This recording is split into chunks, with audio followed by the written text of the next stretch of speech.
pengakuan iman rasuli, kita mau mengucapkan 3 pilar GSKI. Media boleh ditampilkan. 3 pilar GSKI. Yang pertama adalah kesucian, kekekalan, dan tanggung jawab.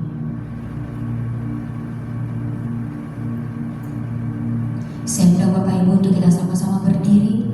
Kita akan mengikrarkan pengakuan iman rasuli bersama-sama. Pengakuan iman rasuli. Aku percaya kepada Allah, Bapa yang Maha Kuasa, Kali langit dan bumi, dan kepada Yesus Kristus, Anaknya tunggal Tuhan kita, yang dikandung dari Roh Kudus, lahir dari anak darah Maria, yang menderita sengsara di bawah pemerintahan Pontius Pilatus, disalibkan, mati dan dikuburkan, turun ke dalam kerajaan maut, pada hari yang ketiga bangkit pula di antara orang mati, naik ke surga, di sebelah kanan Allah Bapa yang Maha Kuasa, dan dari sana Ia akan datang untuk menghakimi orang yang hidup dan yang mati. Aku percaya kepada Roh Kudus, gereja yang kudus dan am, persekutuan orang kudus, pengampunan dosa, kebangkitan tubuh, dan hidup yang kekal. Amin. Saya persilakan kembali duduk Bapak Ibu.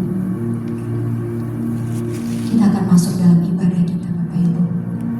Mari kita fokuskan hati kita, pikiran kita hanya kepadanya. Kami bersyukur Tuhan, sore menjelang malam ini kami boleh kembali datang di hadapan Tuhan. Tuhan berikan kami kesempatan demi kesempatan untuk kami terus Bapa membangun hubungan dengan Engkau Tuhan. Sore hari ini Bapa, kami mau datang memuji menyembah Engkau. Engkau melihat setiap hati kami yang rindu dan haus akan Engkau Bapa. Biarlah kami datang di hadapan-Mu Tuhan, bersama malaikat-Mu, Roh Kudus-Mu hadir menuntun kami Bapa, untuk kami boleh sampai Tuhan di dalam hadirat-Mu Bapa. Kami mau lebih lagi Tuhan, tenggelamkan kami, dan sesuatu yang baru Tuhan hadirkan dalam setiap kehidupan kami Bapa. Terima kasih Tuhan Yesus. Kami serahkan ibadah kami ke dalam tangan-Mu Bapa.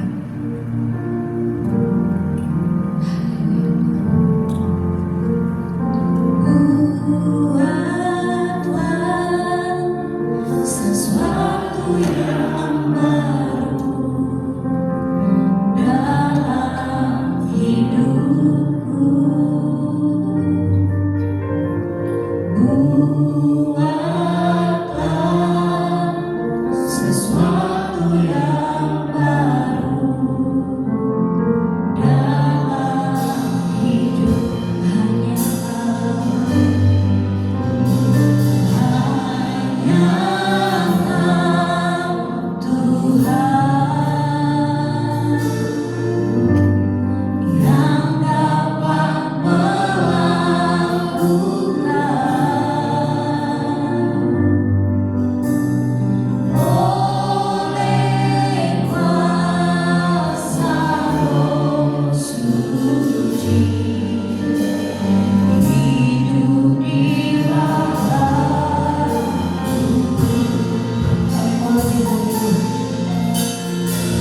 kekekalan Bapa, di langit baru dan bumi yang baru.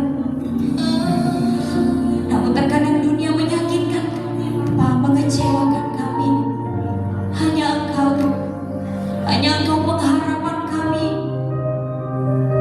Maka dari itu Tuhan, kami mau mengangkat tangan kami Bapa, kami merendahkan hati kami mau katakan kami rindu Engkau Bapa. Haleluya.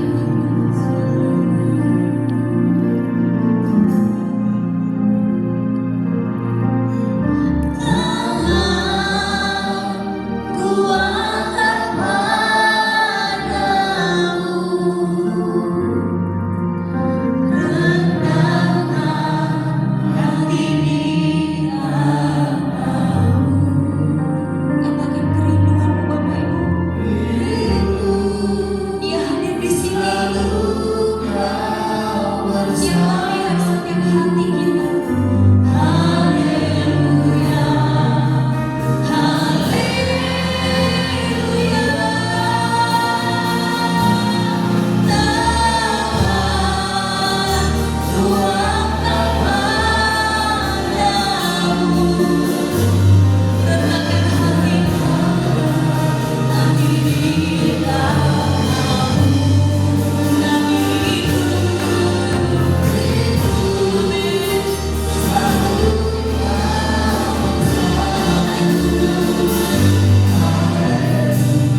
mau katakan bahwa Engkau yang kami ingini Tuhan.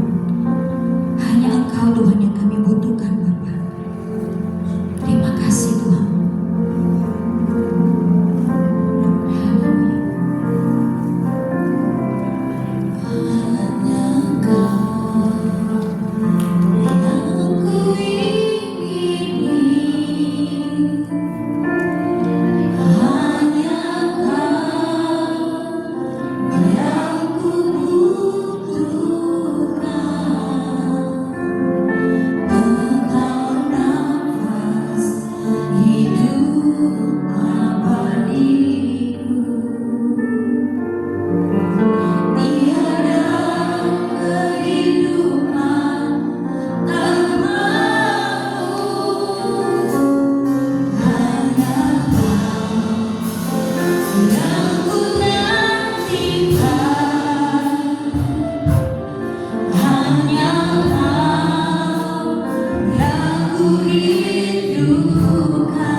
Kita tidak mau menyanyiakan hidup kita, Bapak Ibu.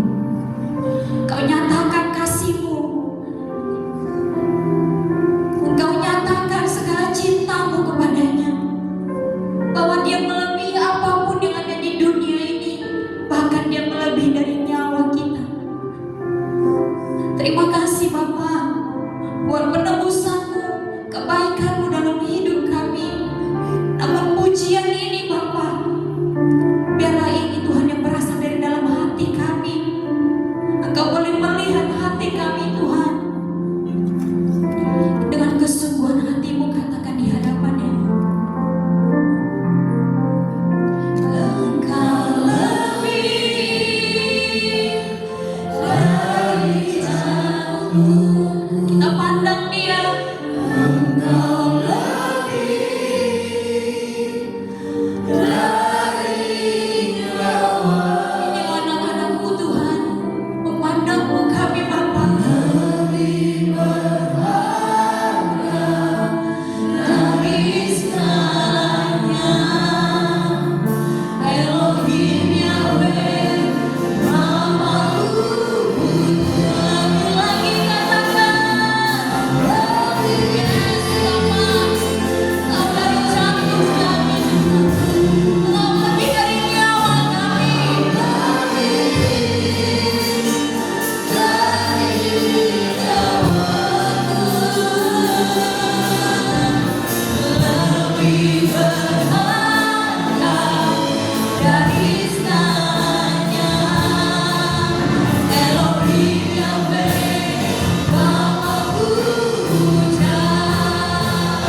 bersyukur kepadamu ya Tuhan.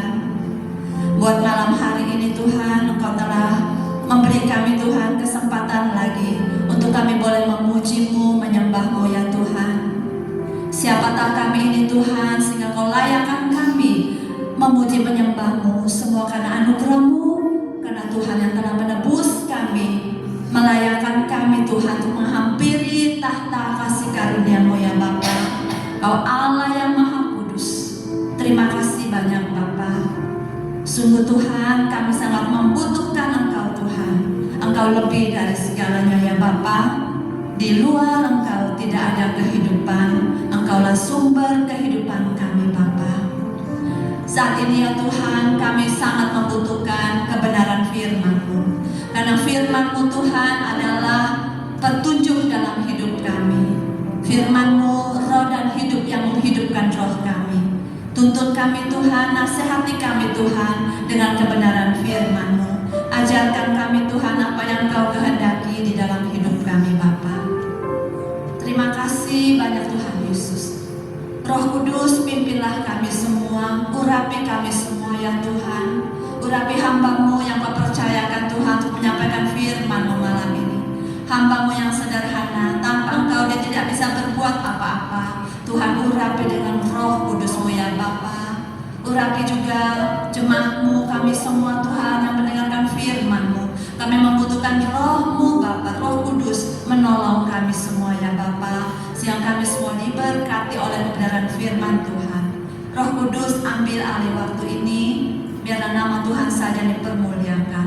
Di dalam nama Tuhan Yesus Kristus kami sudah berdoa dan mengucap syukur. Semua kita yang percaya sama-sama kita katakan amin. Haleluya. Silakan duduk. Bapak Ibu Saudara sekalian yang terkasih dalam Yesus Kristus Tuhan, bagaimana kabarnya pada malam hari ini? Bisa dilewati, sungguh dahsyat, luar biasa Tuhan kita. Kita bersyukur kalau kita bisa ada di tempat ini. Kita boleh memuji, memuliakan namanya, karena kita adalah orang-orang yang telah dipilih Tuhan. Kita dipanggil untuk menjadi murid-muridnya, ya. Kalau kita katakan kita menjadi murid-murid Kristus, orang Kristen, yaitu orang yang percaya kepada Tuhan Yesus. Sebutan Kristen pada awalnya, ya, mereka adalah orang-orang yang percaya kepada Tuhan Yesus, ya, kepada pengajaran Tuhan Yesus, dan kemudian mereka selalu berkumpul, mereka mengikuti apa yang Tuhan ajarkan, ya, sehingga mereka dikenal sebagai murid-murid Kristus, pengikut-pengikut Tuhan yang hidupnya mengikuti jejak Tuhan Yesus. Disitulah mereka disebut Kristen, yaitu seperti Kristus, ya. Nah, bagaimana dengan kekristenan kita saat ini? Kekristenan ini udah berapa tahun, ya, berlalu sejak murid-murid Tuhan memberitakan Injil, ya. Waktu Tuhan Yesus setelah menyelesaikan karya keselamatan di kayu salib, kemudian dia bangkit dari antara orang mati. Sebelum dia naik ke surga, dia menampakkan diri dan dia kembali mengajar murid-muridnya apa yang dia inginkan. Sebelum dia terangkat pun dia memberikan amanat agung yang kita kenal, ya, di Matius 28, ya, ayat 19-20. Di situ dikatakan apa? Pasti kita semua hafal, ya. Itu adalah amanat agung, yaitu sebelum dia naik ke surga, dia berpesan kepada murid-muridnya. Apa itu dikatakan? Karena itu pergilah, jadikanlah semua bangsa muridku, dan baptislah mereka dalam nama Bapa dan Anak dan Roh Kudus. Ayat 20-nya, dan ajarlah mereka melakukan segala sesuatu yang telah kuperintahkan kepadamu, dan ketahuilah aku menyertai kamu senantiasa sampai kepada akhir zaman. Jadi ini amanat Tuhan Yesus sebelum dia naik ke surga, ya. Dia katakan apa? Sebagaimana Bapa mengutus aku, demikianlah aku mengutus kamu. Yesus diutus Bapa untuk apa? Menyelesaikan pekerjaan yang Bapa serahkan kepada Tuhan Yesus, yaitu menebus dosa semua manusia, dosa kita semua, ya. Tetapi dikatakan Bapa telah mengutus Tuhan Yesus telah menyelesaikannya. Dikatakan di atas kayu salib, sudah selesai. Bapa sudah selesai tugas yang Tuhan percayakan padaku, ya. Dan dia katakan makananku ialah melakukan kehendak Bapa dan menyelesaikan pekerjaannya. Tuhan Yesus bertanggung jawab, ya. Tuhan Yesus dia setia, dia taat kepada Bapanya, dia selesaikan sampai tuntas, sampai selesai. Dia katakan manusia sudah ditebus dosa-dosanya, ya. Dan seperti yang Bapa rencanakan. Dan Tuhan juga sebelum dia naik ke surga, dia bilang murid-muridnya, sebagaimana Bapa mengutus aku juga mengutus kalian, ya. Apa dikatakan? Kalian pergi, jadikan semua bangsa muridku.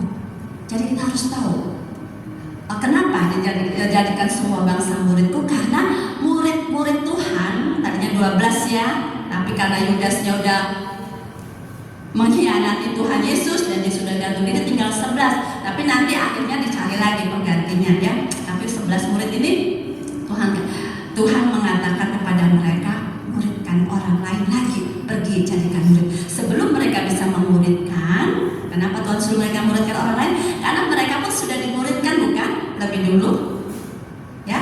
Sebelum memuridkan orang lain, sebelum Tuhan perintahkan, Tuhan sudah memuridkan murid-muridnya ini. 12 orang tadinya, ya, tapi satu gagal, ya. Nah, 11 orang ini mereka sudah lebih dulu dimuridkan. Waktu Tuhan Yesus panggil murid-murid ini satu persatu, kan?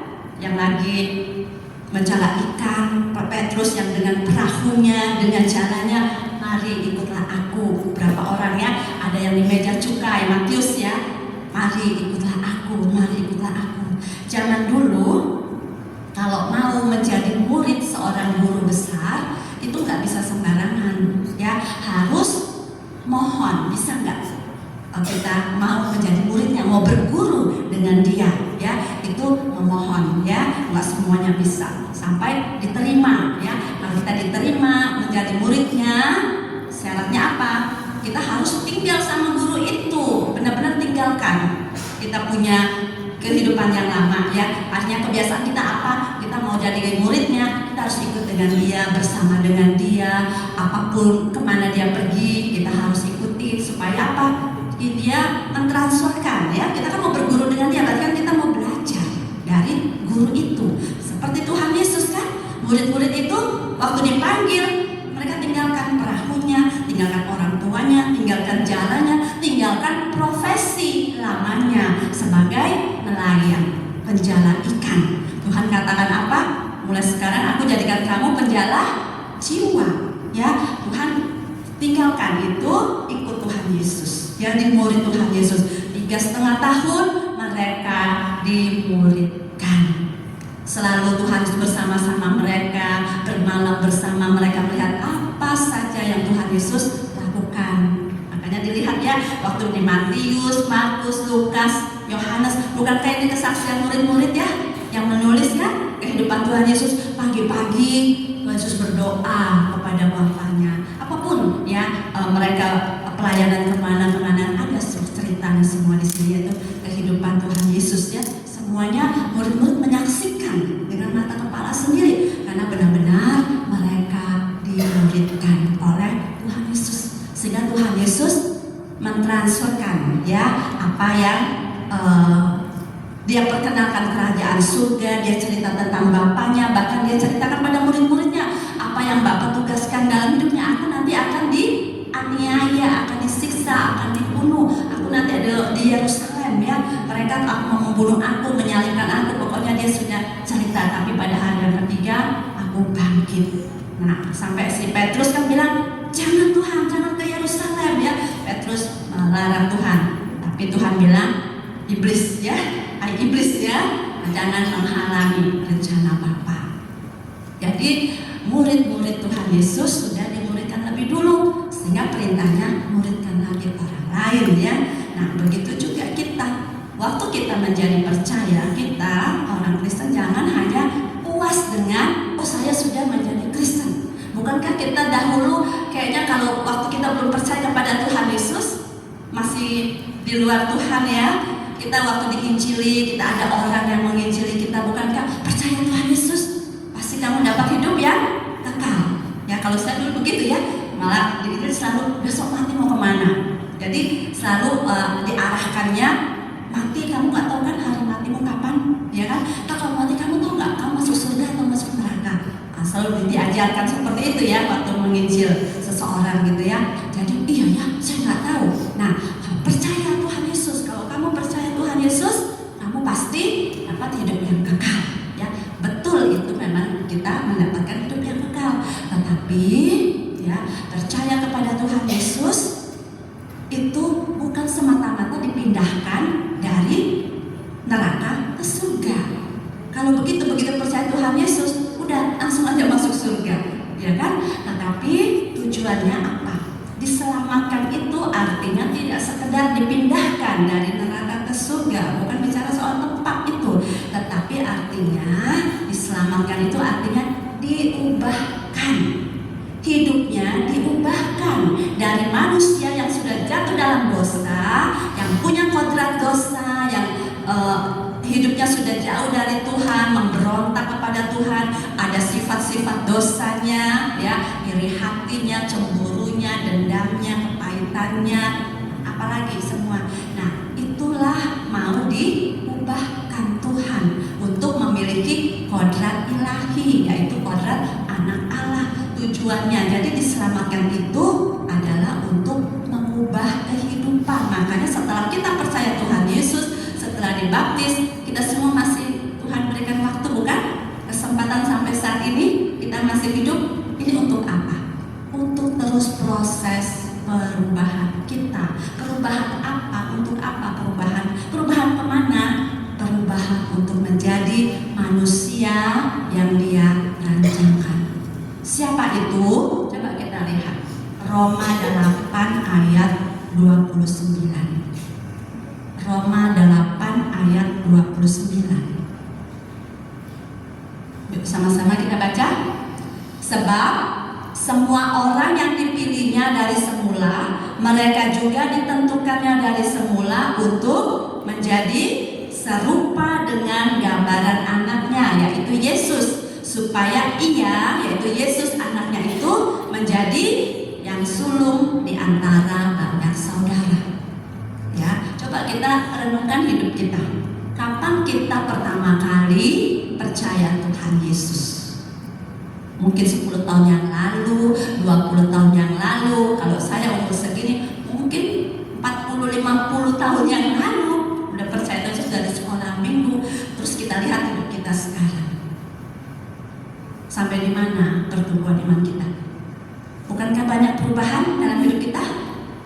Amin. Secara pribadi aja kita lihat perubahan demi perubahan. Saya lihat sekarang saya bisa seperti ini. Bukankah ini suatu perubahan, mujizat? Dulu saya orangnya seperti apa? Pemalunya minta ampun, mindernya minta ampun, gak berani ngomong, gak berani hadapi orang, ya kan? Wah, takutnya luar biasa, cemasnya tingkat tinggi. Pokoknya benar-benar ya banyak hal. Nah, tapi saat ini kita lihat, saya lihat kok banyak ya berubah ya. Sampai sekarang kok Tuhan bisa mau memakai hidup kita untuk menjadi saksinya. Nah, coba kita renungkan hidup kita masing-masing. Bukankah banyak sekali perubahan yang kita alami? Kita lihat disitulah waktu kita dipanggil Tuhan menjadi anak-anaknya, menjadi miliknya. Tujuan Tuhan apa? Kita mau diubahkan. Hidup kita diubahkan karakternya dari manusia yang tidak berkualitas. Kalau tadi kualitasnya rendah, kehidupannya, karakternya itu nggak masuk hitungan, itu nggak bisa dibawa ke surga, tinggal bersama-sama Tuhan Yesus, karena masih ada potensi-potensi dosa nggak berkualitas. Makanya Tuhan mau ubah kita menjadi manusia yang berkualitas. Berkualitas apa? Bermartabatkan bangsawan surgawi, yaitu anak-anak Bapa di surga. Itu yang Tuhan mau kerjakan di dalam hidup kita. Karena itu mengapa kita diadakan, akhirnya Tuhan hadirkan gereja. Gereja, apa tujuan gereja? Apakah hanya tempat kita berkumpul untuk nyanyi, memuji, menyembah Tuhan? Apakah itu saja? Bukan. Gereja bukan hanya tempat untuk kita berliturgi, untuk kita beribadah, tapi gereja itu tugas utamanya adalah memuridkan, mendidik orang-orang yang sudah mengambil keputusan percaya kepada Tuhan Yesus, mau mengikuti jejak Tuhan Yesus, mau diubahkan hidupnya, dikumpulkan dalam suatu wadah yang namanya gereja. Gereja orang-orang yang dipisahkan, dikeluarkan dari kehidupan dunia. Ya, mau dipisahkan. Bukankah kita orang-orang mengambil keputusan untuk dipisahkan dari dunia? Amin. Atau nggak mau dipisahkan, ya pokoknya hari Minggu saya udah Kristen, saya ibadah masuk gereja, tapi setelah pulang ibadah saya campur lagi, dunia mau buat apa ya saya ikut ya. Dunia dugem, oh anak muda dugem ya saya dugem. Oh orang itu kalau dagang harus begini ya, harus tidak jujur, harus nipu sana nipu sini. Oh saya juga ikut. Hidupnya masih sama dengan dunia, tapi hari Minggu ke gereja karena merasa panggilannya hanya Kristen. Pokoknya saya Kristen. Kalau udah Kristen saya kan percaya Yesus. Semua kita maksudnya kan percaya Tuhan Yesus kan? Percaya Tuhan Yesus, menerima Dia sebagai Tuhan, memuji, menyembah Dia. Tapi apakah cukup hanya di situ? Tuhan tidak cari pengikut. Banyak yang ikut Yesus. Waktu Tuhan Yesus di bumi, banyak yang ikut Dia. Banyak. Berbondong-bondong. Berbondong-bondong orang mencari Yesus. Di mana Tuhan Yesus ada, nggak usah pakai flyer, pengumuman. Ada KKR, wah pembicaranya Yesus, wah banyak orang mau diundang, nggak ada sound system, nggak ada apa-apa ya, semuanya jalan kaki manual, tetapi pengikutnya banyak, berbondong-bondong orang mendengarkan pengajaran Tuhan Yesus, karena dikatakan Dia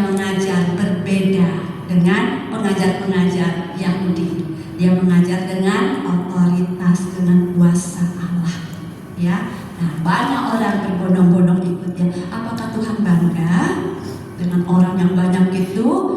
Kalau sekarang KKR pengikutnya 5.000, 6.000, 10.000, bangga ya. Pembicara, sukses loh. Pembicara itu, wah diumumkan, wah KKR kemarin 5.000 orang, 2.000 orang, bangga, hebat gitu ya. Tapi Tuhan Yesus enggak. Yesus enggak jadi pengikut. Malah Tuhan Yesus waktu dia pergi setelah mengajar, dia pergi menyeberang, semua orang ikutnya. Mana ya? Tuhan Yesus mana? Mana Yesus mana? Oh, ada yang lewat perahu, lewat darat, semua cari di mana Tuhan Yesus. Guru kemana? Kami cari loh. Di mana guru? Wah, semua bangga ya kalau ada yang cari ya. Semuanya cari, mau cari pendeta itu. Wah, minta didoakan. Wah, bangga ya, banyak yang cari ya. Tapi Tuhan Yesus bilang apa? Kamu, Tuhan nggak bangga. Tuhan katakan, ada ayatnya yang nanti baca. Tuhan katakan, kamu cari aku bukan kamu taat, bukan kamu mendengarkan firman, tapi karena kamu kemarin sudah makan roti. Karena habis mujizat 5 roti, 2 ikan, sisa 12 bakul. Kamu lihat mujizat, kamu makan sampai kenyang. Kamu mau lihat mujizat lagi kan? Mau ngalamin mujizat lagi kan? Nah, Yesus nggak bangga. Karena apa? Tuhan Yesus tidak mencari pengikut yang banyak. Yang Tuhan cari apa? Orang-orang yang mau dimuridkan, yang mau taat, yang mau memisahkan hidupnya dari dunia, mau mengikut Tuhan Yesus, mau mengikuti kerajaan Allah, mau taat, mau menjadi warga kerajaan Allah. Karena Tuhan Yesus datang memberitakan kerajaan Allah, memperkenalkan Bapaknya pencipta langit dan bumi, memperkenalkan Bapaknya mengutus dia datang ke dunia untuk menyelamatkan orang berdosa. Dia datang, aku datang bukan untuk melayani, bukan untuk dilayani, tapi melayani. Aku datang untuk memberikan nyawaku sebagai tebusan bagi banyak orang. Ya, dikatakan banyak orang percaya kepada Tuhan Yesus, tapi Tuhan Yesus tidak mempercayakan dirinya kepada mereka. Ada ayatnya ya, nggak semua orang, karena Tuhan melihat hati. Tuhan melihat siapa-siapa ikut dia, hatinya bagaimana, motivasinya apa. Banyak anggota gereja 1.000, 2.000, tapi Tuhan lihat hatinya bukan. Tuhan mencari siapa yang sungguh-sungguh hati mencari dia. Kembali lagi, motivasi kita mencari Tuhan, motivasi kita beribadah, ya apa itu semua terbuka di mata Tuhan. Ya, karena Dia Maha tahu motivasi kita melayani, apakah untuk supaya kita eksis, untuk tampil, karena kita suara kita bagus, kita punya kecakapan, motivasi kita apa, semua terbuka di hadapan Tuhan. Jadi Tuhan di sini mengajarkan kepada kita harus kembali melihat kita punya tujuan panggilan Tuhan dalam hidup kita, supaya kita mengerti waktu kita mencari Tuhan, waktu kita melayani, waktu kita beribadah, kita sadar apa yang sedang kita lakukan. Kita datang kepada Tuhan, kita mendengarkan firman, kita sedang menjalani namanya proses pemuridan. Kita mau dimuridkan terus. Caranya apa? Kita mau terus bersama Tuhan, kita mau terus berkomunikasi dengan Tuhan lewat doa, kita mau terus mendengarkan suaranya, nasihatnya. Jadi kita harus sadar diri kita bukan mau jadi Kristen abal-abal, ya, Kristen asal-asalan. Pokoknya Kristen, KTP-nya Kristen, tapi nggak ada isinya. Kristennya nggak sah, artinya nggak ada buktinya. Kekristenan itu apa? Kristen itu benar-benar menjadi seperti Yesus, karakternya, kehidupannya, namanya harus Kristen itu pengikut Yesus, seperti murid-muridnya Tuhan Yesus. Makanya mereka suruh muridkan orang lagi, harus ajarkan. Kan Tuhan bilang, ajarkan, tidak cukup hanya percaya selesai, ajar mereka. Jemaat mula-mula mereka selalu berkumpul, belajar tentang firman Tuhan. Jadi ada ciri-cirinya menjadi murid Kristus. Jadi kita tidak mau sebagai Kristen yang asal-asalan, sekedar, ya, itu nanti terujinya nanti, ya, pada saat kita bertemu Tuhan nanti teruji siapa yang benar,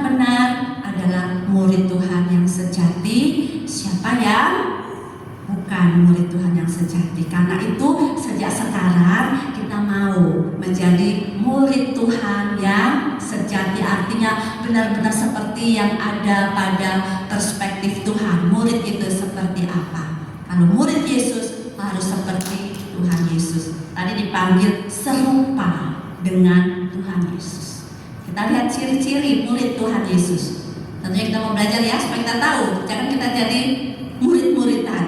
Ya, dalam suatu sekolah ada murid yang benar-benar murid yang mau belajar, serius, sungguh-sungguh. Ujian dia ikut ujian. Ujiannya apa dia harus ikuti, proses belajar ikut. Ada murid yang sekedar aja, pokoknya nilainya berapa terserah, asal-asalan. Kita jangan seperti itu. Tuhan mau kita menjadi murid yang benar-benar bisa menjadi saksinya. Ciri-ciri murid sejati Tuhan, Yohanes 8 ayat 31. Langsung aja ayat 31 dan 32. Yohanes 8 ayat 31 sampai 32. Yuk kita baca sama-sama. Maka katanya kepada orang-orang Yahudi yang percaya kepadanya, jikalau kamu tetap dalam firman-Ku, kamu benar-benar adalah murid-Ku, dan kamu akan mengetahui kebenaran, dan kebenaran itu akan memerdekakan kamu. Jadi kepada orang-orang Yahudi yang mendengarkan pengajaran Tuhan Yesus dan mereka percaya kepada Tuhan Yesus katakan kepada mereka, kalau engkau tetap tinggal dalam firman-Ku, baru engkau benar-benar murid-Ku. Berarti ada murid yang gak benar-benar murid ya. Ini benar, baru kamu sungguh-sungguh jadi murid-Ku. Tandanya apa? Kamu tetap tinggal dalam firman-Ku. Nah ini ciri pertama. Nah sekarang kita lihat hidup kita. Apakah kita juga memiliki hati yang mau tetap tinggal dalam firman Tuhan? Tetap tinggal itu artinya selamanya, nggak sekali-sekali. Mencari Tuhan hanya seminggu sekali. Ada yang tunggu Natal aja, katanya Kristen kapal selam ya, timbul tenggelam ya kan. Nah datangnya Jumat Agung, Paskah, apalagi Natal, pokoknya timbul tenggelam dia ya. Habis dia timbul, nanti lama dia tenggelam, nggak tahu kemana. Nanti muncul lagi. Jadi kalau hari-hari itu gereja penuh, tapi nggak tahu dia dari mana-mana ya. Nah, tetapi itu namanya tidak tetap tinggal, karena itu sekali-sekali. Tetap tinggal itu artinya selamanya, seterusnya tinggal di dalam Tuhan. Dikatakan seperti ranting. Ini konteksnya Yohanes 15 tadi ini konteksnya. Kita lihat Yohanes 15 itu kan konteksnya Tuhan katakan akulah pokok anggur, kamu ranting-rantingnya ya. Jadi kalau tetap tinggal itu seperti ranting itu nempel sama pokoknya, sama batangnya, supaya tetap mendapat sari-sari makanan untuk pertumbuhan. Jadi kita harus tetap tinggal di dalam Tuhan, tetap tinggal di dalam firman-Nya, karena firman-Nya ini dikatakan kebenaran. Dikatakan firman Tuhan ini adalah kebenaran. Kebenaran ini akan memerdekakan kita. Merdeka dari apa? Merdeka dari keterikatan terhadap dosa. Kita lihat aja, orang nggak punya firman Tuhan gampang jatuh dalam dosa. Karena nggak ada firman dalam hatinya. Dia nggak tahu Tuhan katakan apa. Ya, dia mau berbuat apa, dia buat aja karena nggak ada ragu-ragunya. Dia nggak pernah tahu firman Tuhan, nggak pernah baca. Kalau kita tahu firman, mau mencuri, Tuhan bilang jangan mencuri. Ada ayatnya kan, jangan melihat wanita atau pria dengan birahi, karena itu berzina. Ya, jangan serakah, jangan mengingini, ya, jangan ada hatimu pahit, jangan dendam. Karena ada firman, begitu dia ada timbul, kita kesal, kita marah, kita mau menyakiti, mau membalas. Tuhan bilang, ada firman, jangan membalas kejahatan dengan kejahatan. Jangan balas caci maki dengan caci maki, tapi balaslah kejahatan dengan kebaikan. Kalau ada orang bersalah menyakiti kamu, ampunilah dia. Berapa kali Tuhan? 7 kali? Bukan, 70 kali 7 kali, ya kan? Tuhan. Jadi ada firman. Jadi mau dendam, firman Tuhan bilang nggak boleh dendam, ampuni musuhmu, bahkan doakan lagi. Bukan udah ampuni, doakan. Jangan doakan dia mati, doakan supaya dia bertobat, ya kan? Nah, jadi firman Tuhan itu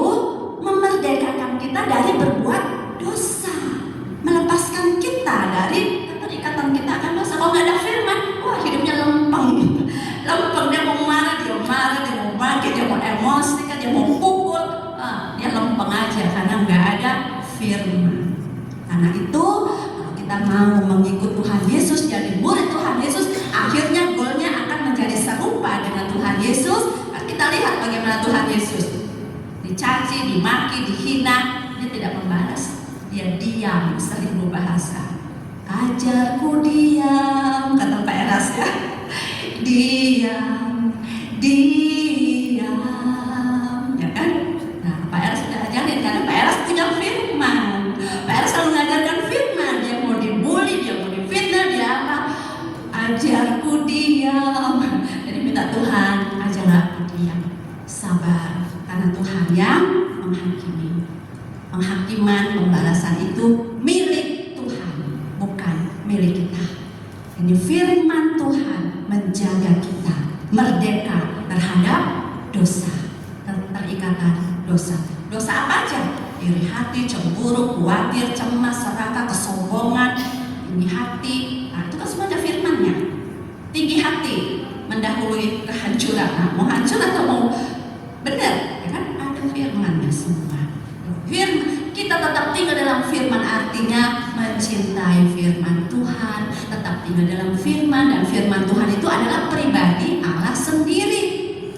Tetap tinggal dalam firman artinya selalu mendengar firman, baca firman, dan selalu berdoa, bersekutu dengan Tuhan. Artinya tetap itu bukan sekali-kali, setiap hari. Makanya kita bersyukur di gereja kita sudah dikasihkan sarananya tiap hari bersekutu dengan Tuhan. Pertama, doa pagi. Selalu kan ditampilkan pengumuman doa pagi, Truth ID.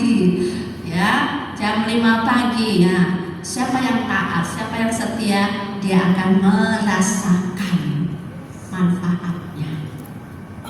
Karena firman Tuhan ini luar biasa. Jadi kalau mau menjadi murid Tuhan yang sejati, yang sungguh-sungguh, ciri pertama, dia rindu tetap tinggal di dalam Tuhan, tidak mau terpisah.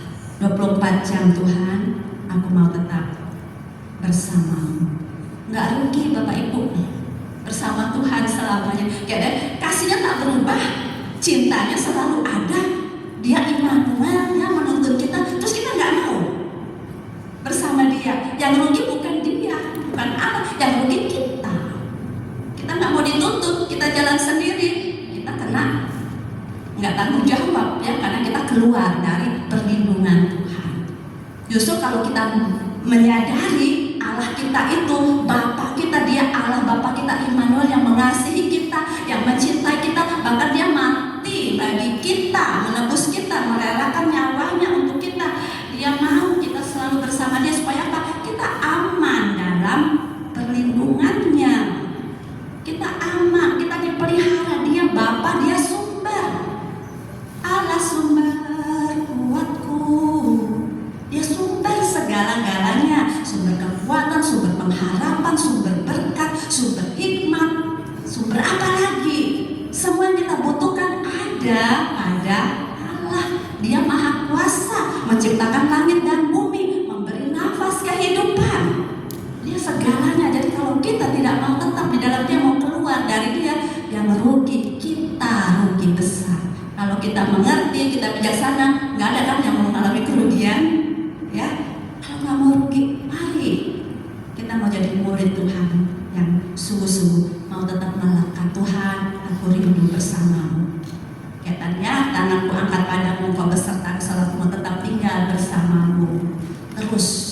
Nah, ini ciri murid Tuhan yang sejati, dan ini adalah panggilan Tuhan untuk kita. Makanya bukan sekedar jadi orang Kristen, bukan KTP-nya jadi Kristen, bukan sekedar menjadi aktivis pelayan Tuhan, melayani tapi tidak tetap dalam firman, tidak melakukan firman, itu belum murid Tuhan yang sejati. Pelayan Tuhan iya, orang Kristen iya, murid sejati belum. Karena murid sejati ada ciri-cirinya. Engkau benar-benar muridku kalau kau tetap tinggal dalam firman. Kenapa harus tetap tinggal dalam firman? Seperti tadi, pokok anggur. Ciri murid itu kalau dia tetap tinggal dalam firman, hidupnya terus diubahkan. Karena dia merdeka terhadap perbuatan-perbuatan dosa. Dia merdeka pasti lama-lama hidupnya diubahkan. Banyak firman, tetap dalam firman, hidupnya berubah. Kita lihat hidup kita, bukankah hidup kita berubah? Dulunya penjahat, sekarang pendeta. Banyak kan? Dulunya dari penjara, sekarang dia udah khotbah. Ya kan? Banyak kan kesaksian. Wah, dulunya pembunuh, ya dia pernah ini, pernah itu.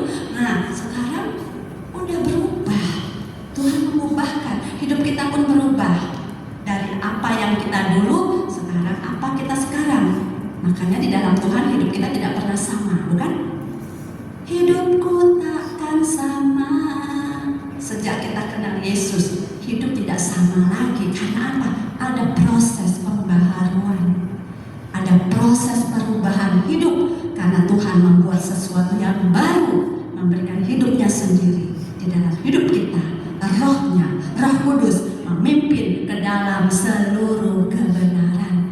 Kita dituntun dan kebenaran itu menimbulkan iman dan otoritas. Kita mengalahkan dosa, mengalahkan manusia lama kita. Begitu mau muncul, kita kalahkan oleh kuasa Tuhan, kuasa firman. Kita diberikan otoritas, kuasa. Di dalam mulut kita ada kuasa firman, karena ada firman Tuhan yang terus tinggal dalam hidup kita, di mana kita terus mau diisi dengan firman Tuhan.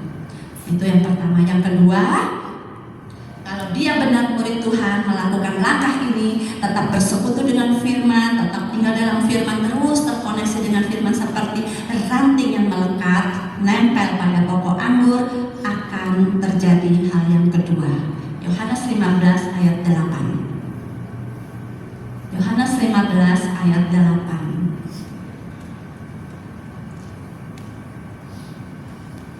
Yuk baca sama-sama. Dalam hal inilah Bapakku dipermuliakan, yaitu jika kamu berbuah banyak, dan dengan demikian kamu adalah murid-murid. Menjadi murid Tuhan, ciri kedua, hidupnya pasti menghasilkan buah, berbuah. Ranting yang terus melekat, tempel terus dengan pokok anggur, mendapatkan terus nutrisi dari pokok itu. Artinya kita melekat dengan firman, tetap tinggal dalam firman, firman terus mengubah hidup kita. Kita menjadi karakter kita semakin hari semakin diubahkan menjadi serupa Kristus, maka hidup kita mengeluarkan buah. Buah itu apa? Perbuatan baik yang Tuhan persiapkan. Efesus 2 ayat 10. Efesus 2 ayat 10. Apa di situ dikatakan? Karena kita ini buatan Allah, diciptakan dalam Kristus Yesus untuk melakukan pekerjaan baik yang dipersiapkan Allah sebelumnya. Ia mau supaya kita hidup di dalamnya. Kita dipersiapkan menghasilkan buah karena kita melekat terus dalam Tuhan dengan firman. Hidup kita mengeluarkan buah. Buah itu apa? Perbuatan kita, perbuatan baik yang memuliakan Tuhan. Karena kalau kita tetap tinggal dalam Tuhan, maka kita pasti diarahkan Tuhan apa yang harus kita lakukan. Karena kita selalu, Tuhan ajar aku memahami kehendak-Mu, tuntun aku Tuhan melakukan apa yang Kau ingini. Itu kan doa kita, kerinduan kita. Ajar aku Tuhan bagaimana supaya aku menyenangkan hati-Mu, bagaimana aku menyukakan hati-Mu, bagaimana aku bisa membalas kebaikan-Mu Tuhan. Terlalu banyak berkat-Mu dalam hidupku, aku tidak bisa membalasnya, tapi aku ingin menyenangkan hati-Mu. Nah, Tuhan akan menuntun kita melakukan sesuatu. Apa yang Tuhan perintahkan, kita lakukan. Maka hidup kita mengeluarkan perbuatan baik, memuliakan Tuhan, ya. Nah, artinya berbuah, menghasilkan buah itu artinya bukankah kita menanam pohon yang diharapkan buah? Bapak Ibu, ada di rumahnya nanam pohon cabai, pohon tomat, pohon mangga, atau pohon apalah ya, mau jahe ibu-ibu ya, jahe lengkuas. Nah, semua yang ditanam itu tujuannya apa? Apakah hanya untuk dilihat saja daunnya? Pasti ingin mengambil hasilnya, buahnya. Artinya apa? Bisa dinikmati. Artinya hidupnya bisa dinikmati, jadi berkat. Dikatakan kita dipanggil untuk menjadi berkat. Karena kita sudah diberkati Tuhan, maka Tuhan juga mau kita dipanggil untuk menjadi berkat bagi orang lain, agar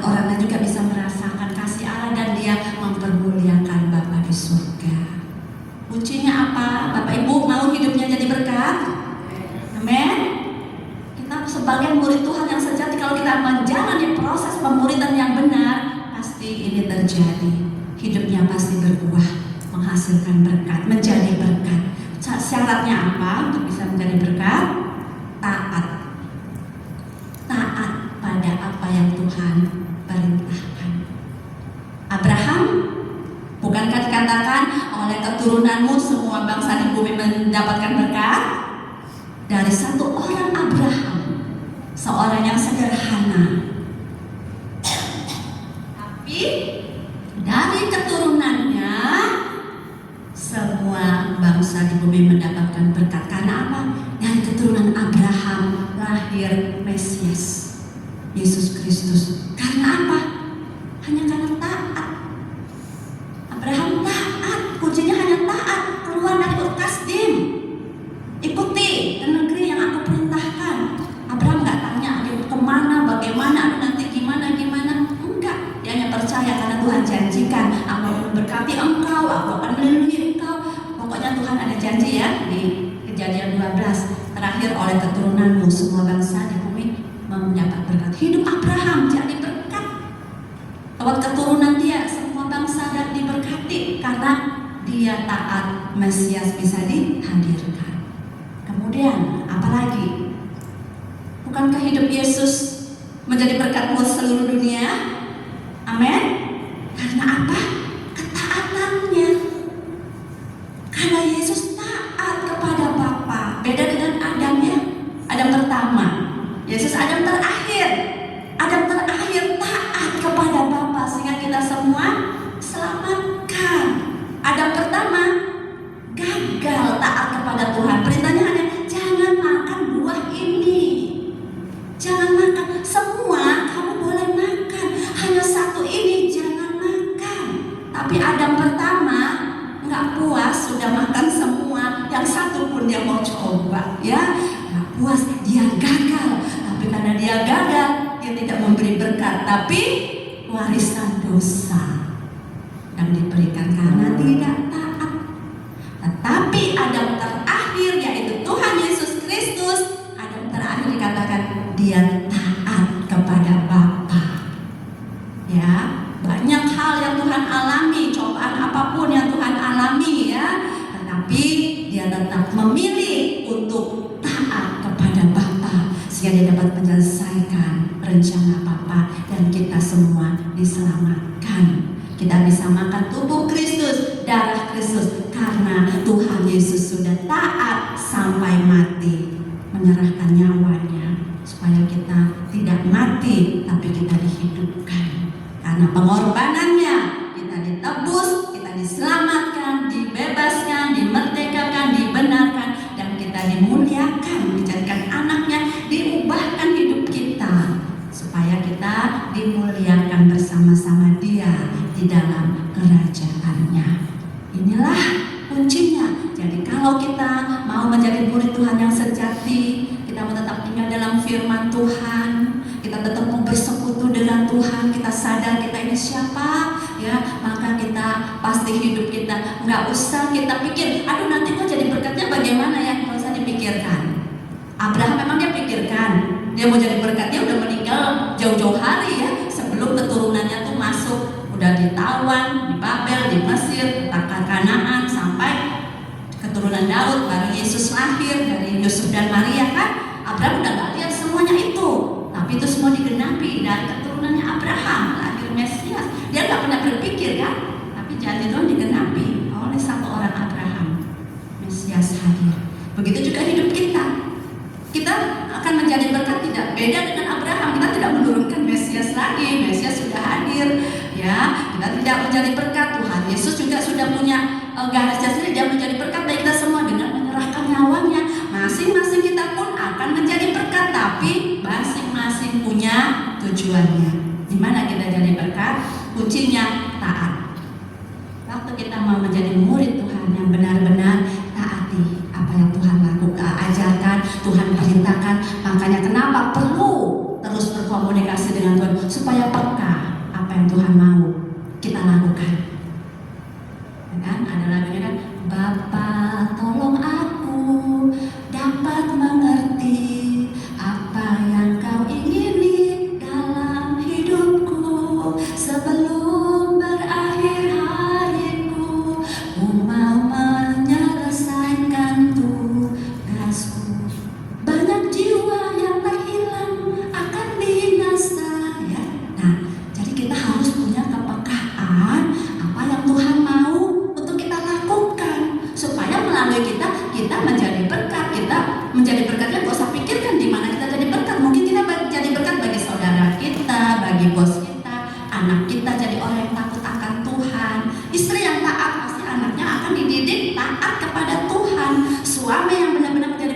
keluarga yang imam, keluarga yang taat pada Tuhan, pasti keluarganya akan dipimpin untuk takut akan Tuhan. Jadi waktu kita taat kepada Tuhan, orang yang dekat kita itu akan mendapat berkat lewat apa? Hidup kita yang memancarkan terang Tuhan. Bukankah panggilan kita menjadi garam dan terang? Jadilah garam dunia, jadilah terang dunia di mana kita ada. Jadi kita dipanggil jadi berkat di mana saja, di mana Tuhan mau. Itu hanya kuncinya ada orang-orang yang taat. Ya, kayak mami angkat saya ya. Mami angkat saya mungkin dapat perintah dari Tuhan, bawa Ernie ke Batam. Saya waktu itu kan tinggal di Jakarta sama anak saya kan. Oh, mami tahu bilang, Ernie ngapain kamu? Udah nggak punya suami di Batam, di Jakarta sendiri-sendiri. Udah tarik kamu ke Batam aja. Saya nggak mau. Anak saya kelas 6, saya nggak mau. Anak saya nangis-nangis, pokoknya nggak mau pindah, nggak mau pindah. Ya, tapi mami bilang nggak mau. Kamu nggak mau, saya paksa. Tetap harus itu bergumul ya. Nggak mau karena untuk pindah ke sesuatu yang baru. Di sini kita udah nyaman, udah ada persekutuan, ada pelayanannya. Ya pelayanan di rumah, maksudnya ada sekolah minggu, gitu kan? Kayaknya udah nyaman, zona nyaman. Suruh pindah lagi gini-gini ya. Pikiran begini begitu, nggak mau ya. Nah, itu bergumul sampai berapa bulan ya. Tapi akhirnya firman Tuhan juga turun ya. Saya juga ditegur ya, pokoknya ya berserah kepada Tuhan ya. Jadi karena mami taat panggil saya dan akhirnya saya juga menyerah, ya kan? Saya ikut. Nah, jadilah seperti kita ketemu di sini. Kalau nggak taat, nggak ada di sini saya ya. Mungkin saya nggak tahu ada di mana sekarang kan. Nah, jadi kuncinya mau menjadi berkat, taat. Kadang Tuhan pakai siapa saja. Kadang Tuhan misalnya perintahkan, Bu, bawa bakpao ke keluarga itu dia lagi perlu, atau kasih dia 100.000 dia mau beli beras, atau ini kan. Jadi kalau taat, Roh Kudus itu memimpin kita melakukan sesuatu. Kalau itu perintah Tuhan, kita taati, pasti itu mendatangkan berkat. Pasti hidup kita jadi berkat. Nah, jadi kuncinya taat. Taat apa? Suara Tuhan. Bagaimana supaya taat? Harus terus tetap tinggal di dalam Dia, terkoneksi dengan Tuhan. Itu Tuhan akan mengajar kita, memberi kita dorongan, melakukan ya apa yang Dia mau. Suruh bangun doa, kita doa. Apapun, ayo kamu ngomong ini, ayo kamu lakukan itu. Tuhan itu selalu menuntun. Bukankah Roh Kudus itu mendampingi kita, selalu bersama kita? Dia akan selalu menuntun kita melakukan apa yang Bapa mau. Untuk apa? Mempermuliakan Bapa di surga. Kuncinya taatlah pada tuntunannya. Jadi kalau kita mau menjadi murid Tuhan yang sejati, hidup kita berbuah banyak, kita akan melakukan perbuatan-perbuatan baik. Perbuatan baik itu apa? Perbuatan yang mengasihi sesama kita. Ya, karena Tuhan katakan hukum pertama, kasihilah Allahmu segenap hatimu, segenap jiwa, segenap kekuatan. Hukum kedua yang sama dengan itu, kasihilah sesamamu manusia seperti dirimu sendiri. Ya, itu Tuhan ajarkan. Jadi kita dalam perbuatan baik itu kepada siapa kita lakukan? Kepada sesama kita. Sesama kita yang mana? Yang Tuhan perintahkan. Apa yang Tuhan ajarkan, Tuhan perintahkan untuk kita lakukan kepada sesama kita, itu perbuatan-perbuatan yang baik yang Tuhan mau, itu pasti ya buah-buah dari kehidupan kita. Itu akan mendatangkan ucapan syukur kepada Bapa di surga, dan mereka pasti akan tertarik dengan Tuhan yang kita sembah lewat kehidupan kita yang selalu menghadirkan kasih-Nya Tuhan ya lewat perbuatan kita. Dan ayat terakhir kita lihat, jadi kita akan menjadi murid Kristus. Tujuannya apa? Agar hidup kita mengikuti serupa dengan Tuhan Yesus. Bagaimana caranya? Ikuti jejak Tuhan Yesus. Apa yang Tuhan ajarkan, kita ikuti, kita lakukan. Kita terus mau dituntun, ajar aku untuk hidup mengikuti jejak Tuhan Yesus. 1 Petrus 1 ayat 21. Lihat ayatnya. 1 Petrus 2 ayat 21. 1 Petrus 2 ayat 21. Yuk baca sama-sama. Sebab untuk itulah kamu dipanggil, karena Kristus pun telah menderita untuk kamu dan telah meninggalkan teladan bagimu, supaya kamu mengikuti jejaknya. Menjadi murid Kristus berarti mengikuti jejak Tuhan Yesus, memperagakan hidupnya. Hidupnya yang bagaimana? Hidupnya Tuhan Yesus itu kasih adanya. Dia mengasihi semua orang berdosa. Dia membenci dosa tapi mengasihi orang berdosa. Dia menolong semua orang yang datang kepadanya. Yang datang kepada Tuhan tidak pernah ditolak. Orang buta dia sembuhkan, orang mati dia bangkitkan, orang lumpuh bisa berjalan. Ya, apalagi ya, orang yang perempuan Samaria yang tersingkirkan, dia bangun melayani, berbicara. Akhirnya dia juga diubahkan hidupnya. Perempuan yang berzina, kedapatan berzina yang mau dirajam batu, Tuhan katakan, pulanglah, aku tidak menghukum engkau. Ya, aku tidak menghukum engkau, pulanglah, jangan berbuat dosa lagi. Hidup Tuhan Yesus diwarnai dengan kasih. Begitu juga hidup kita harus mengasihi sesama kita. Ya, itu adalah bukti kalau orang yang hidupnya tidak ada kasih bukan murid Tuhan. Yohanes 12 itu juga ciri-ciri murid Tuhan ya. Yohanes 13 ayat 34. Yohanes 13 ayat 34, 35. Yuk sama-sama baca. Aku memberikan perintah baru kepada kamu, yaitu supaya kamu saling mengasihi, sama seperti aku telah mengasihi kamu, demikian pula kamu harus saling mengasihi. Dengan demikian semua orang akan tahu bahwa kamu adalah murid-muridku, yaitu jikalau kamu saling mengasihi. Kalau kita mengasihi, kita dikaitkan dengan murid Yesus. Karena apa? Murid Yesus, gurunya Yesus, hidupnya adalah mengasihi. Kalau kita murid mengatakan muridnya, tapi hidup kita kejam, sewenang-wenang, ya selalu jahat hidupnya, berarti bukan murid Kristus karena nggak cocok dengan gurunya. Jadi cirinya murid Kristus hidupnya harus ada kasih Bapa, kasih Kristus. Karena kita sudah mengalami kasih Tuhan, maka kita juga akan menyalurkan kasih Tuhan.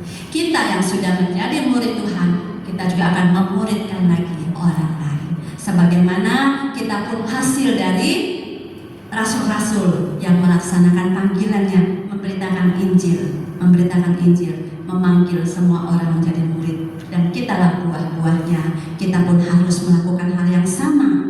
Beritakan Injil, beritakan tentang juru selamat kita yang menebus dosa manusia, supaya mereka juga bisa diselamatkan. Artinya mereka juga masuk di dalam proses dimuridkan agar mereka diubahkan menjadi manusia yang berkualitas, yaitu seperti yang Bapa inginkan. Amin, puji Tuhan. Firman Tuhan sampai di sini. Saya jemput kita semua bangkit berdiri. Kita angkat pujian, saya mau iring Yesus. Artinya kita mau komitmen Tuhan, aku mau menjadi muridmu, aku siap mau dimuridkan, aku mau terus belajar, hidupku terus diubahkan menjadi murid Tuhan yang sejati. Aku mau ikut jejak Tuhan Yesus, guru kita yang agung. Saya mau iring Yesus sepanjang hariku.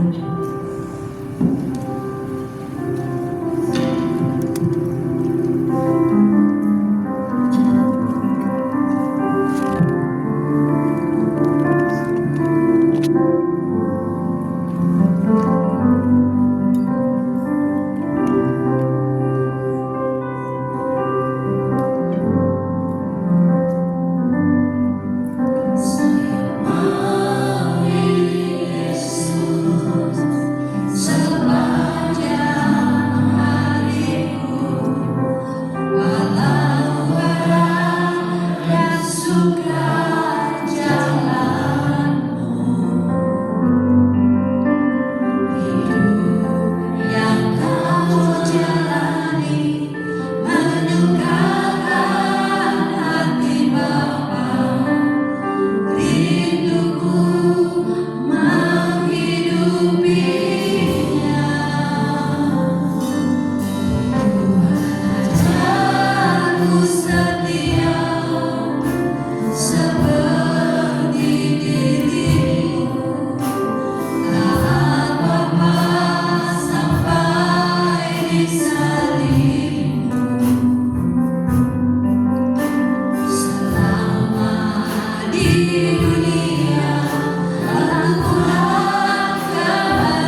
mengikut jejakmu, menjadi kesukaan Bapa. Berjumpa Tuhan nanti, muka dengan muka, kepadamu ku tetap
Kami bersyukur karena Engkau telah memanggil kami Tuhan. Panggilan surgawi Tuhan, yaitu memanggil kami menjadi murid-murid-Mu ya Tuhan. Kami boleh diajarkan kebenaran firman-Mu. Kami boleh dibaharui, diubahkan agar hidup kami semakin hari semakin serupa dengan Tuhan kami, Guru kami, Yesus Kristus, Juru Selamat kami Tuhan. Kami sungguh bersyukur agar hidup kami Tuhan boleh menjadi saksi-Mu, menjadi terang, menjadi garam dunia dimanapun kami berada. Dan Tuhan memakai hidup kami boleh menjadi berkat Tuhan Yesus. Kami boleh Tuhan terus memberitakan akan kasih-Mu Tuhan, agar banyak orang juga boleh dipanggil menjadi murid-murid Tuhan juga. Terima kasih banyak Bapa yang baik, menerangkan setiap kebenaran firman-Mu di dalam hati kami semua Tuhan. Pimpin kami dengan Roh-Mu yang kudus, pimpin kami Tuhan, karena kami tahu kami tidak mampu berjalan dengan kekuatan kami sendiri. Roh Kudus, pimpin kami terus ke dalam seluruh kebenaran firman Allah. Bapa, kami berdoa buat gereja di tempat ini, GSKI Buana Raya.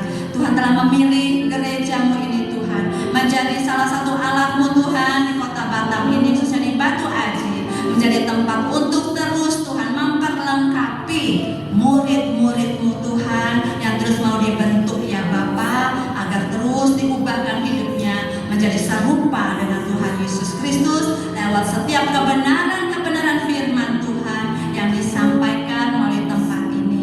Bapa, Tuhan berkati Tuhan, gereja-Mu terus bertumbuh dan berkembang untuk memuliakan nama-Mu, menjadi gereja yang berkenan di mata-Mu ya Bapa. Berkati Bapak Gembala, Ibu Gembala yang Tuhan percayakan di tempat ini ya Tuhan, terus pakai kehidupan mereka menjadi alat dalam tangan Tuhan. Tuhan perlengkapi dengan hikmat makrifat daripada-Mu, pewahyuan-pewahyuan yang baru daripada-Mu Tuhan. Lewat kehidupannya jemaat-Mu diberkati. Berkati keluarga besarnya juga Tuhan. Berkati semua hamba-hamba-Mu, pelayan-pelayan Tuhan di tempat ini beserta keluarga mereka masing-masing. Tanpa terkecuali seorang pun Tuhan memberkati dengan berkat-berkat yang daripada-Mu. Semua umat-Mu, jemaat-Mu juga tanpa terkecuali Tuhan juga menolong Tuhan, memberkati dalam setiap pergumulan dan kebutuhan mereka masing-masing. Terima kasih banyak Bapak, terpuji nama-Mu kekal selama-lamanya. Kami sungguh bersyukur menjadi anak-anak-Mu. Kami memiliki Bapa Allah kami, Allah Immanuel, yang selalu beserta dengan kami. Dalam nama Tuhan Yesus Kristus kami sudah berani mengucap syukur. Kita diberkati Tuhan sama-sama. Kita katakan amin. Haleluya. Silakan kembali Bapak Ibu. Ya, semuanya kita diberkati oleh kebenaran firman Tuhan, amin. Ya, terima kasih buat hambanya Ibu Erni. Semakin hari semakin luar biasa lagi Tuhan pakai dalam pelayanannya. Selanjutnya Bapak Ibu, kita akan mendengarkan pengumuman sepekan. Kita boleh sama-sama lihat di layar.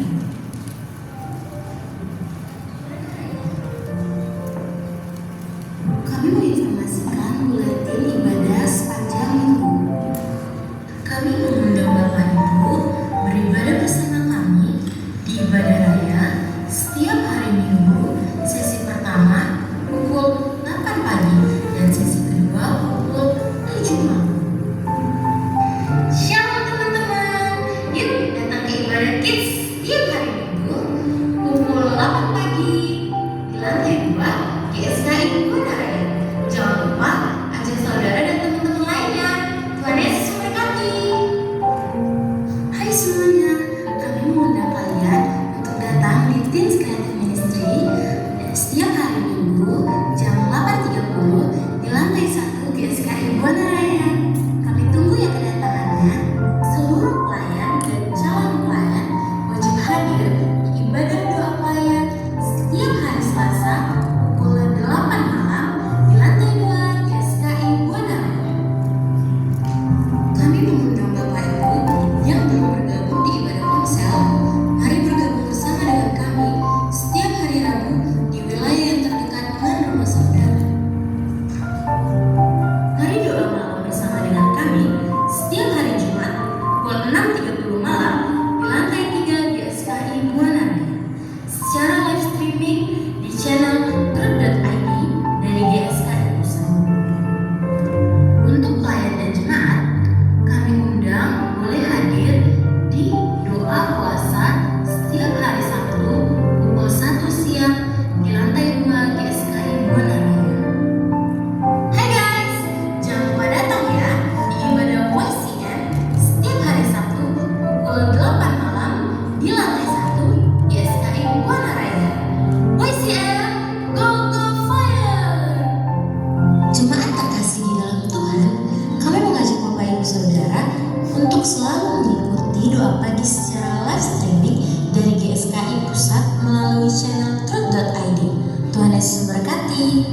Shalom semuanya.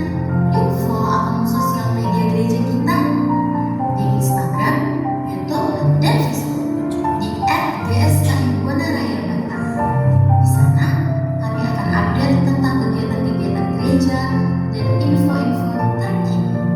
Terima kasih, Tuhan Yesus memberkati. Come on and join us bagi jemaat Tuhan yang memiliki talenta dalam bidang desain multimedia dan sosmed. Yang rindu berkarya di dalam Tuhan boleh menghubungi contact person yang tertera di layar.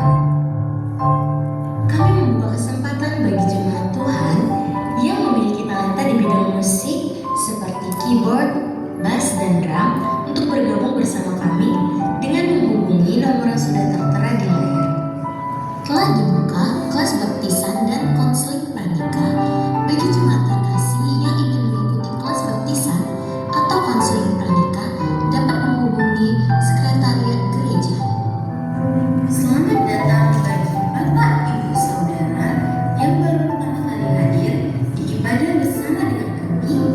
Harapan kami, Bapak, Ibu, Saudara dapat bertumbuh bersama dengan kami menuju langit baru dan bumi yang baru. Ya, kita ada pengumuman tambahan di media, boleh ditampilkan.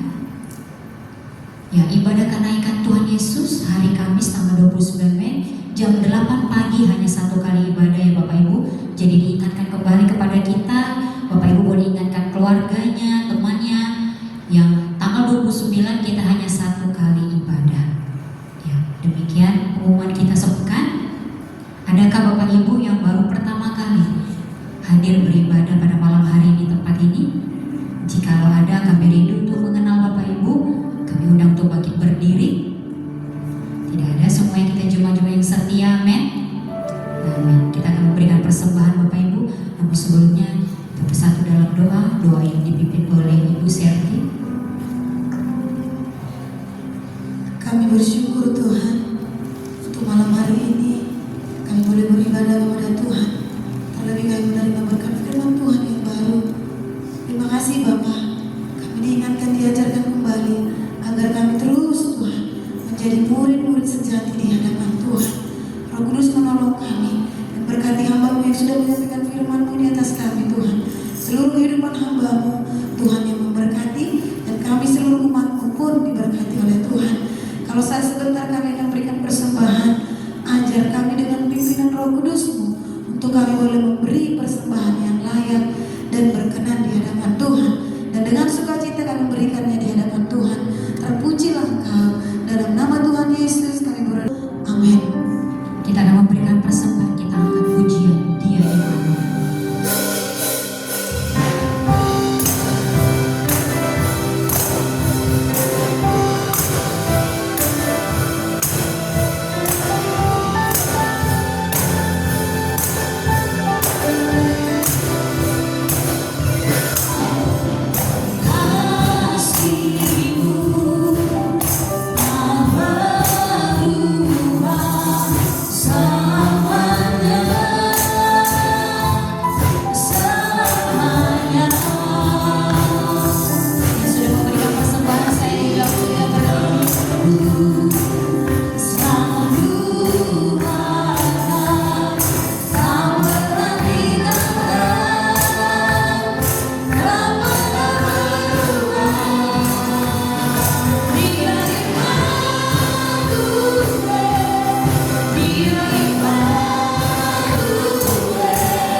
Doa tutup dan doa berkat yang dibawakan oleh hambanya.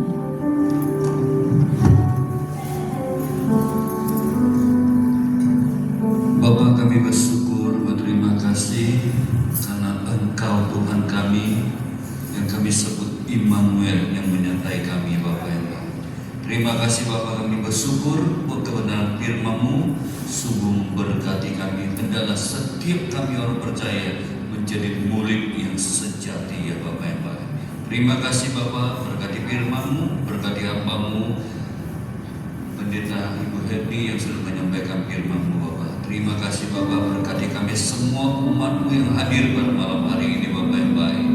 Jikalau sebentar lagi kami akan kembali ke tempat kami masing-masing, Tuhan tolong sertai lindungi kami dan tibakanlah kami di tempat kami masing-masing dengan selamat. Tidak ada kekurangan sesuatu apapun dalam perjalanan. Jauhkanlah kecelakaan maut dan sakit penyakit daripada umat-Mu Bapa. Berilah kami kesehatan yang sempurna Bapa. Kesehatan kami untuk memuliakan nama-Mu Bapa. Terima kasih Bapa yang baik. Mari Bapak Ibu kekasih yang dikasihi oleh Tuhan, kita mau pulang dari tempat ini. Namun sebelumnya tetaplah arahkan pandangan kita kepada Tuhan, sebab kita beribadah kepada Tuhan dan Tuhanlah yang memberkati kita. Angkatlah kedua tangan kita dengan iman, percaya kita, dan terimalah berkat dari Dia. Kasih karunia dari Allah Bapa, persekutuan yang berkuasa bersama dengan kuasa Roh-Nya yang kudus itulah yang memulihkan setiap keadaan kita dan memperbaharui kehidupan kita. Masa depan saudara dan saya ada di tangan Tuhan. Masa depan yang penuh harapan yang sudah ditentukan oleh Tuhan dari semula bagi setiap kita yang menjadi murid yang setia kepadanya serta memberkati kita. Maka oleh sebab itu Bapa kami di surga, Tuhan kami Yesus Kristus, kiranya turunkanlah berkat yang ada padamu kepada setiap tangan yang terangkat di hadapan-Mu, dan terimalah berkat yang sudah Allah turunkan bagi saudara saya mulai malam hari ini, besok kekal sampai selama-lamanya. Yang sudah terima berkat sama-sama kita katakan amin. Sama-sama kita angkat pujian kepada Tuhan.